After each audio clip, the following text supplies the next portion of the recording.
మత్తయి సువార్త 5వ అధ్యాయంలో 10, 11, 12 వచనాల్లో ఎవడైతే మిమ్మల్ని హింస పెడతాడో, తృణీకరిస్తారో, రకరకాలుగా ఏమైతే చేయాలనుకుంటారో చేయని, కానీ మీరు ఆ చేసిన దాన్ని బట్టి దిగులు పడవద్దు, వాళ్ళ మీద పగ తీర్చుకోవద్దు, కానీ ఎగిరి గంతులేసి సంతోషించండి అన్నాడు. ఎందుకు? పరలోకమందు మీ బహుమతి అత్యధికమగును, దేవునికి మహిమ కలుగును గాక. హల్లెలూయా. నేను చెప్తా, చాలామంది కొంతమంది ఆ మంత్ర ప్రయోగాలు అయ్యో చేస్తూ ఉంటారు. కొంతమంది మంత్రించిన నీళ్లు ఇళ్లలో చల్లటం, బయట వస్త్రాలు ఆరేసుకుంటే ఆ వస్త్రాల మీద చల్లటం, లేదంటే ఇంటి పైకి ఎక్కి ఏదో చేయటం, లేదంటే వాహనాలు నెంబర్లను బట్టి, మనుషుల యొక్క పేర్లను బట్టి, ఇట్లా రకరకాలుగా ఏయో పిచ్చి ప్రయత్నాలు చేస్తూ ఉంటారు, చేస్తున్నారేమో. నాకు భయమే లేదు. ఎందుకంటే వాళ్ళు వేల రూపాయలు ఖర్చు పెట్టి పరలోకంలో నా కొరకు బహుమతిని సిద్ధపరుస్తున్నారు. దేవునికి మహిమ కలుగునుగా. ఏమన్నాడా ప్రభు అక్కడ? ఎవరైతే మిమ్మల్ని హింసిస్తారో, హింస అంటే ఇదే, మాంత్రిక ప్రయోగాలు కావచ్చు, మాట అనటం కావచ్చు, ఈ హింస, దీన్ని హింస అంటారు. ఇంకా ఎక్సెట్రా ఏదైనా కావచ్చు. ఒకవేళ భర్త నిన్ను కొడుతున్నా, భార్య నిన్ను భయంకరంగా తిట్టి రోగల బండలు ఎరగొట్టిన భార్యలు కూడా ఉన్నారు, చావు కొట్టిన భార్యలు ఉన్నారు, భర్తలు కూడా ఉన్నారు. ఒకవేళ కూతురుగా, కొడుకుగా నిన్ను ఒకవేళ ప్రభు పేరట, ప్రభు నిమిత్తమే నిన్ను హింస పెడుతున్నట్లయితే నువ్వు సంతోషించు, బాధపడాల్సిన పని లేదు. అయ్యో భయంకరమైన గాయాలు అవుతున్నాయి, హృదయం లోపల మానవ వేదన అయిపోతుంది ఆ పరిస్థితి. అంటే ప్రభు కృప మీద ఆధారపడితే ఆ పరిస్థితి అంతా నీకు నిమ్మళంగా తేలికగా అయిపోయి కనపడుతుంది, తేలికగానే ఉంటుంది. సామాన్యంగా నువ్వు అంతే, ఏ టెన్షన్ లేకుండా మేలు జరిగిందని ఉబ్బి తబ్బిబ్బిపోవు. అయ్యో ఇంత వేదన అని చెప్పండి కన్నీరు కూడా గాచి దిగాలుగా మోకం పెట్టుకో. ఎప్పుడు నార్మల్గా ప్రభు వైపు చూస్తూ,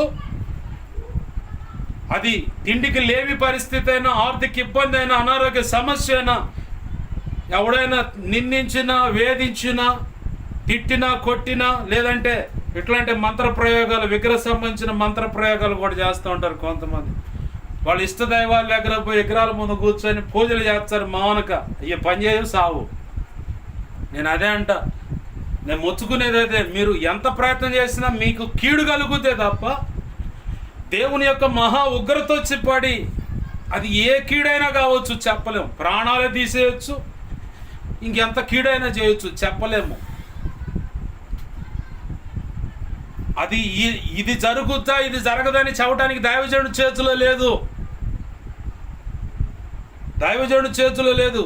యేసయ్య ఏం చెబుతున్నాడు? నిన్ను ముట్టిన వాడు నా కన్నుగుడ్డును ముడుతున్నాడంటే ఈ కంటిలో ఉన్నటువంటి ఈ కనుపాప మీదకు తీసుకొచ్చి వాడు చేయబెడుతున్నాడు. అంటే ఊరక నలకబడితేనే, కనురెప్ప వెంట్రుక లోపల గుచ్చుకుంటుంటేనే మన కన్ను తట్టుకోలేదు, భయంకరమైన నీరు గారుతూ ఉంటుంది.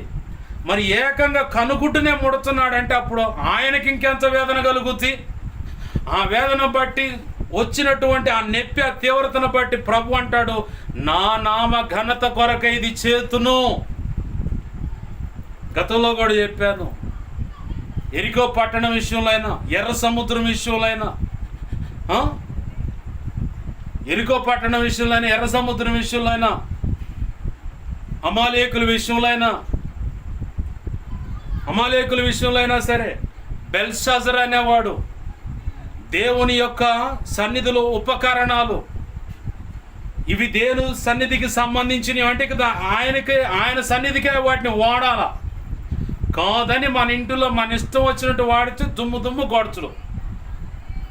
వాళ్ళ నాయన నెబుకద్నెజరు దేవుని ఆజ్ఞ చొప్పున యెరూషలేము మందిరంలో ఉన్న పరిశుద్ధ ఉపకరణాలు తీసుకొని వచ్చాడు, తెచ్చి భద్రపరిచాడు. నెబుకద్నెజరు తర్వాత ఇంకొక రాజు ఉన్నాడు, అతను వాటి జోలిపోవాల జాగ్రత్త పడ్డాడు. ఈ బెల్షాజర్ అనేవాడు మాత్రం లెక్కలేనితనంగా దాంట్లో ద్రాక్ష రసం పోసుకొని తాను కొలిచేటువంటి దేవతలను పొగుడుతున్నాడట. వెంటనే దేవుని హస్తం వచ్చింది, టక టక టక గోడ మీద రాసి వెళ్ళిపోయింది. ఆ రాత చూడంగానే ఈ రాజు ముఖం అంతా వికారం అయిపోయింది. ఎవడు చెప్పగలడు దీనికి అర్థం అని చెప్పని ఎతుకులాడి చివరికి ఆ బెల్షస్సరు భార్య వచ్చి చెబుతుంది, మీ పూర్వీకులు నెబుకద్నెజరు అనే కాలం నుంచి ఒకడున్నాడు దానియేలు అని. 5వ అధ్యాయాలు ఈ భాగాలు ఉంటుంది. దానియేలు అనేవాడు ఉన్నాడు, అతన్ని పిలిపించు, అతను మాత్రం వీటి అర్థం చెప్పగలడను. అట్లనా అని చెప్పని పిలిపిస్తాడు. బహుమతి అంటే నీ బహుమతి నీ దగ్గర ఉంచుకో అంటాడు దానియేలు. అర్థం చెబుతాడు, వెళ్ళిపోతాడు. దేవుని హస్తం బలంగా మొచ్చితే బిర్రుగా బిగుసుకొని గుండె పగిలి చేస్తాడు అనమాట. అదే చావు నాబాల్ అనేవాడు కూడా. దావీదు ఎవడు అన్నాడు, ఇక అంతే, దేవుడు మొచ్చితే అంతే చచ్చాడు. అదే చావు ఫరో అన్నాడు, యెహోవా ఎవడని. ఎర్ర సముద్రంలో ఫరో సంబంధికులు మొత్తాన్ని ఆడ ముంచి చంపేశాడు దేవునికి వ్యతిరేకంగా. ఇవన్నీ ఎందుకు జరిగాయో తెలుసా? ఆయన నామ ఘనత కొరకు. ఇవన్నీ జరిగిన దాన్ని బట్టి ఆ ప్రాంత ప్రజలలో భయం కలిగింది. భయము పుట్టి, అమ్మో వాళ్ళు నమ్మిన దేవుడు గొప్పవాడు, వాళ్ళు నమ్మిన దేవుడు గొప్పవాడని ఆ దేవుని ద్వారా జరిగిన కార్యాలను బట్టి ఆ దేవుని వెంబడిస్తున్న, అనుసరిస్తున్న, పూజిస్తున్న ఈ ఇశ్రాయేలీలందరి విషయంలో ఒక్కొక్కడికి చావు భయం పట్టుకుంది. దేవునికి మహిమ కలుగునుగా. ఇదంతా దేనికి జరిగించాడో తెలుసా? యేసయ్య నామ ఘనత కొరకు జరిగించాడు. ప్రభు ఇక్కడ అంటున్నాడు, ఎవడైనా సరే నిన్ను హింస పెట్టవచ్చు, ఏమైనా చేయొచ్చు, ఇంకేదన్నా చేయని. రాజ్యాలే కూలిపోయాయి. క్రైస్తత్వానికి, దేవుని సంఘానికి, దైవజనుడికి, క్రీస్తు రక్తంలో కడగబడ్డవాడికి ఎవడైతే బుద్ధిపూర్వకంగా మూర్ఖత్వను కనపరుస్తూ నోరు జారుచా ఎదురొస్తాడో వాడికి ఖచ్చితంగా చెప్తున్నాను కదా, చచ్చినోళ్ళు ఎక్కువ ఉన్నారు. అలా వచ్చినోళ్ళు. ప్రభుత్వాలు సైతం కూలిపోయాయి. దేశాలు సైతము భయంకరమైన శ్రమ, వేదన అనుభవిస్తూ ఉన్నాయి. ఈరోజు గాజా, పాలస్తీనా, ఆ దేశాలు ఎందుకు ఆ రకంగా అవుతున్నాయి? 100 మంది, 1000 మంది ఒక బాంబ్ బ్లాస్ట్తో చచ్చిపోతూ ఉన్నారు. కారణం ఏందో తెలుసా? దేవుని పిల్లలకు వ్యతిరేకంగా వస్తే దేవుడే దగ్గరుండి యుద్ధం చేస్తూ ఉన్నాడు. అది ఇంకా ఆగిపోలా. ఎప్పుడు ఆగుద్ది? వాళ్ళు తప్పు తెలుసుకొని దేవుని పాదాలు పట్టుకుంటేనా ఆగుద్ది, లేదంటే మాది పొరపాటు అయిందయ్యా క్షమించన్నా ఆగుద్ది.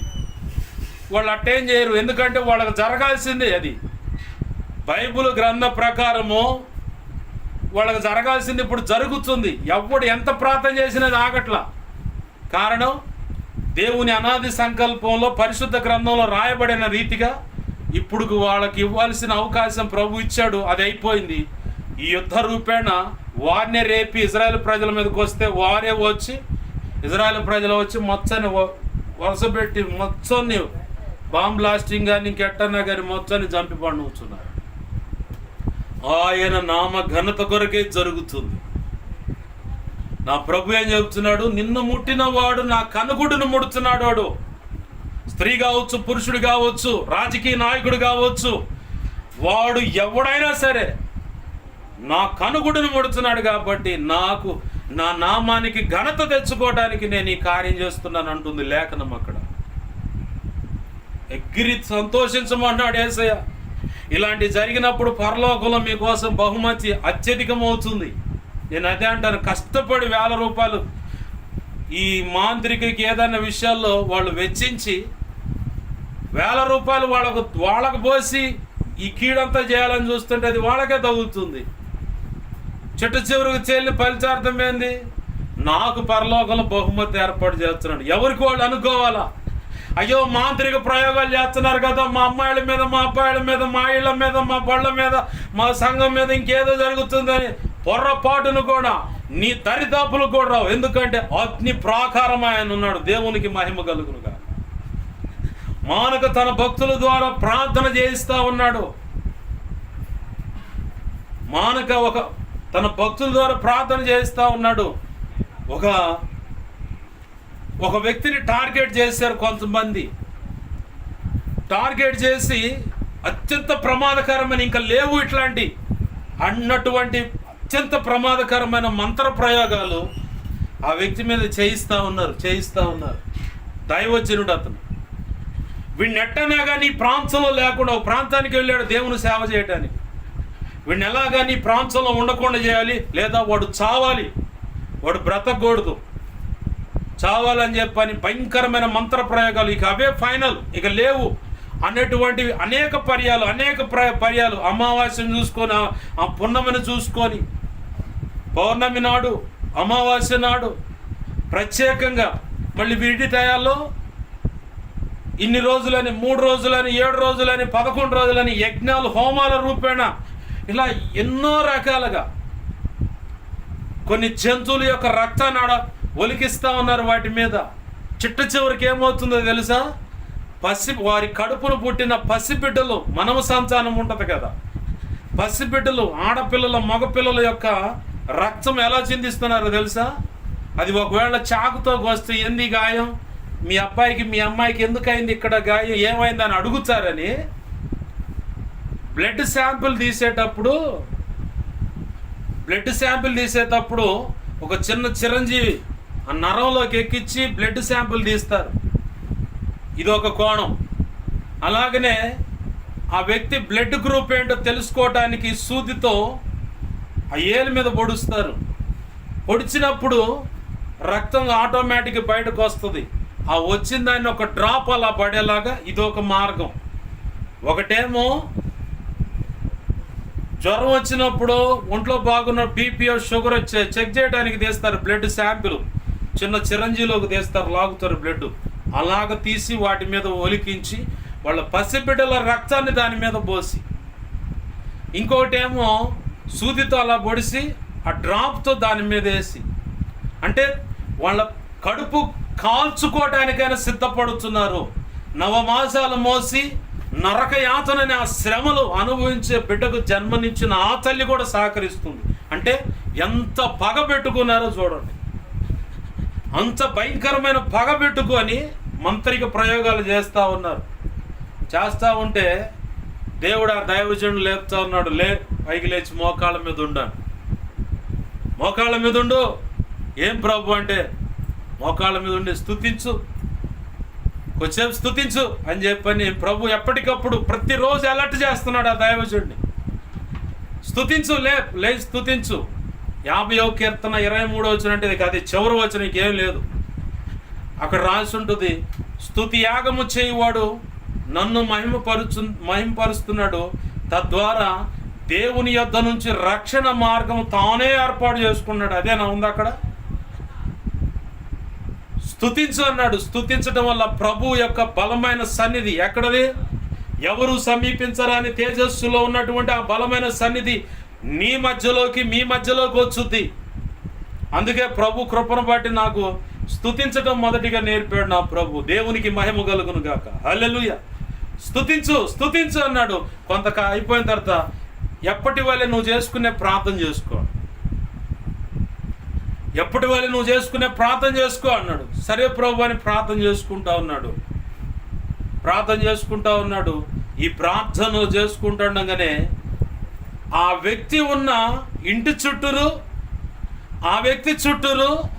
ఆ వ్యక్తి ఉన్న ఆ పట్టణము, ఆ గ్రామం చుట్టూరు ఓ ప్రత్యేకమైన దేవుని ప్రాకారము ఏర్పాటు చేశాడు. దేవునికి మహిమ కలుగును గాక.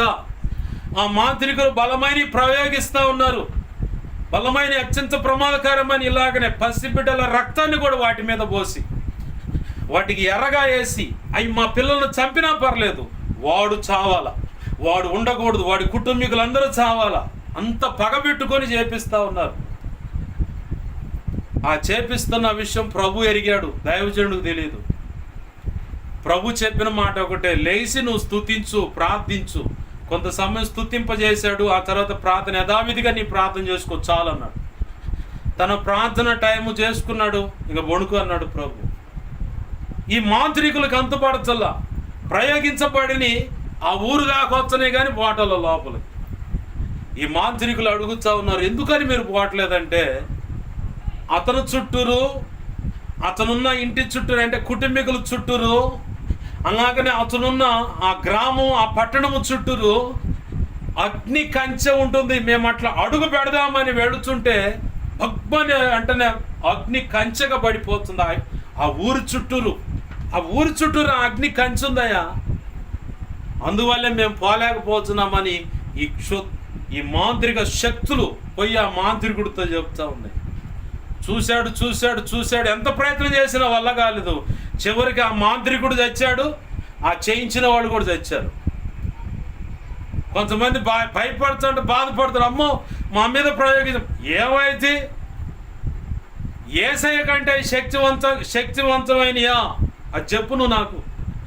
ఈ లోకంలో చెప్పబడుతున్న దేవతలు దేవుళ్ళు అన్న వాళ్ళు ఆయన ఎదుట సాగిల పడతారని లేఖనం సాక్ష్యం ఇస్తుంది. వాటికి సంబంధించిన ఏవో వాడెవడో ఇచ్చిన రూపాయలతో కకృతి పడి నేర్చుకున్న ఆ విద్య కూడా ఊరకే రాదు. ఆ విద్యను ఎవడైనా నేర్చుకోవాలంటే వాడి కట్టుకున్న పెళ్ళాం కానీ కూతురు కానీ అందంగా ఉంటే వాడు ముందే చదువుతుడు. లేదా కన్న చల్లైన అందంగా ఉంటే వాళ్ళని రమ్మను, వాళ్ళతో నేను సెక్సువల్గా కలవాలి, అలా కలిస్తేనే ఈ మంత్రాలు నీకు నేర్పగలుగుతాను, అలా కలిస్తేనే ఆ మంత్రాలు నీలో స్థిరంగా ఉంటాయని చెబుతుడోడు. అలా చెప్పి ఎన్నో జీవితాలు నాశనం చేసిన వాళ్ళు ఉన్నారు. అలా చెప్పి అందరూ గర్భం దాల్చి వారి పేర పిల్లలకు అన్న వాళ్ళు ఉన్నారు. అయ్యే పోలికలు ఉంటాయి ఆ పిల్లలకు కూడా. కావాలంటే గమనించండి. వాడు ఊరకే విద్య నేర్పడు, వేలకు వేల డబ్బులు తీసుకుంటాడు. దానికి తగ్గట్టే వాడు కట్టుకున్న పెళ్ళాం కానీ, వాడి కడుపును పుట్టిన కూతురు కానీ, వాడి కన్న తల్లైనా సరే, కడుపును పుట్టిన కూతురు ఈడుకొచ్చి ఉంటే ఆ కూతురునైనా సరే పంపించు, నా దగ్గరకు పంపిస్తేనే నేను ఆమెతో శారీరకంగా ఉంటేనే నీకు ఈ మంత్రాలు పనిచేస్తాయని చెబుతున్నాడు. ఉట్టిదే ఈ వంక చెప్పైన వాళ్ళని వాడుకొని వాడి బీజాన్ని వాళ్ళలో వేయటానికి ఊరికే కాదు. నీకేడ తెలుసునంటే అట్లాంటి సమస్య నేను కూడా ఎదుర్కొన్నా. ఒకప్పుడు ఎవడో ఒకడో డబ్బులు నువ్వు మంత్రిస్తే డబ్బులు నీ దగ్గర ఉంటాయని చెప్పని పిచ్చి మాటలు చెబుతున్నా ఇంటికి చేరిండు. నాకు డౌటే, ఈడేదో పెడతాడు లిటికేషన్ అని చెప్పని. చెట్టు చివరికి తేలిన ఫలితార్థం ఏంటంటే ఒక లెటర్ మీద రాసినవాడు మ్యాటర్ అంతా. నేను చదవలా, మా అమ్మ చదివింది. నేను చదివినడితే వాడిని ఆడే చంపేసేవాడిని. ఇంక రెండో మాట కూడా ఉండేది కాదు. నేను చదవలా. మా అమ్మని అడిగితే ఏం లేదులే అంటే తర్వాత నాకు అర్థమైపోయింది, ఈడేదో కోరరాని కోరిక కోరాడు. సంజీవిని మూలిక నీ శర్మంలో పెడతా అది ఇది అంతా ఉట్టిదే, ఏమీ లేదు. శరీర ఆశలు వాడి కోరికలు నెరవేర్చుకోవటానికి ఇది ఒక ఎత్తుగడ అన్నమాట. అప్పుడు నాకు అర్థమైంది. ఆ తర్వాత కొంతమంది ద్వారా కూడా తెలుసుకున్నాను ఏంటయ్యా సంగతి అంటే, ఆ విద్య ఎవడన్నా నేర్పాలన్నా, వాడికి ఏదైనా అనుకూలమైన పని జరగాలన్నా ముందు వాళ్ళని పంపించు, వాళ్ళతో నేను శారీరకంగా కలవాలా, కలిస్తేనే ఏదైనా పని జరిగేది అంటాడు. ఉట్టిదే ఏముండదు. వాడు శరీర కోరికలు నెరవేర్చుకోవడానికి వాడి కంటికి వీళ్ళు ఇంపుగా ఉండుంటారు, అందంగా ఉండుంటారు. అందుకే వాడి కోరికలు నెరవేర్చుకోవడానికి వీళ్ళని ఆ ఆలోచన, ఆ అభ్యంతరాన్ని పెట్టి వాళ్ళతో శారీరకంగా కలిసి వాడి బీజాన్ని వారి గర్భంలో పడేసి వెళ్ళిపోతాడు. నువ్వు ఎన్నిసార్లు కావాలనుకుంటే వాడి దగ్గరికి అన్నిసార్లు పంపించాల్సిందే, నువ్వు పంపిస్తావు కూడా. ఏంటంటే పగ ఆ రకంగా ఉంటుంది అన్నమాట. నీ కుటుంబాన్ని, నీ జీవితాన్ని, నీ కోడలో కూతురు కొడుకు అన్నాను తల్లు, నీ కడుపును పుట్టిన కూతురు జీవితాన్ని నాశనం చేయడానికైనా నువ్వు తెగిస్తావు. కానీ అయ్యో ఇది దుర్మార్గమైన పని కదా, దేవునికి వ్యతిరేకమైన పని కదా అని పొర్రపాటును కూడా ఎనికి తగ్గే దేవుడు. నాశనానికి పునాదులు ఇవన్నీ. అలాగుంటే మాంత్రికులతో వ్యవహారం. అయినా సరే నా యేసయ్య కంటే వాళ్ళే శక్తిమంతులు గారు. పెట్రుపాలెంలో మొన్న వచ్చాడు, గురజాల్లో పరిచయం చేస్తున్నాడు బర్నబాస్ అని. గారడి విద్యలు చేసేవాడు. చేతబళ్ళు చేస్తాడు, చిరగడుతాడు, అంతరాలు గడుతాడు. తాసు పాములకి ఏంటి అయ్యి పాములు నీ దగ్గరకు రాకుండా మూలికలు కూడా కడతాడు, తెల్లేసిరని చెప్పాడు. సాక్ష్యం ఉంది. ఎలీషాని యూట్యూబ్లో కొడితే ఆయన సాక్ష్యం ముక్కలుగా పెట్టారు, వినొచ్చు. ప్రభునందు ప్రియమైన దేవుని బిడ్డలారు గమనించండి. ఇన్ని చేసినా సరే నీ మీద నా మీద ఎవరి మీద ఏం పని చేయవు. ఎందుకంటే ఒకవేళ నువ్వు ప్రార్థన చేసుకోవడం నువ్వు మర్చిపోయి ఉన్నా, నీ పక్షంగా నిన్ను నడిపించే నాయకుడైన సేవకుడు ప్రార్థన చేస్తాడు. ఆ సేవకుని యొక్క ప్రార్థన కూడా బలం తక్కువైతే వాటి మీద సర్వ అధికారం ఏ దైవజనుడికైతే ఇచ్చాడో ప్రభు, ఆ దైవజనుడు తట్టి లేపి, లే పలానోళ్ళ కోసం ప్రార్థన చేయంటాడు. దేవునికి మహిమ కలుగును గాక. హల్లెలూయా.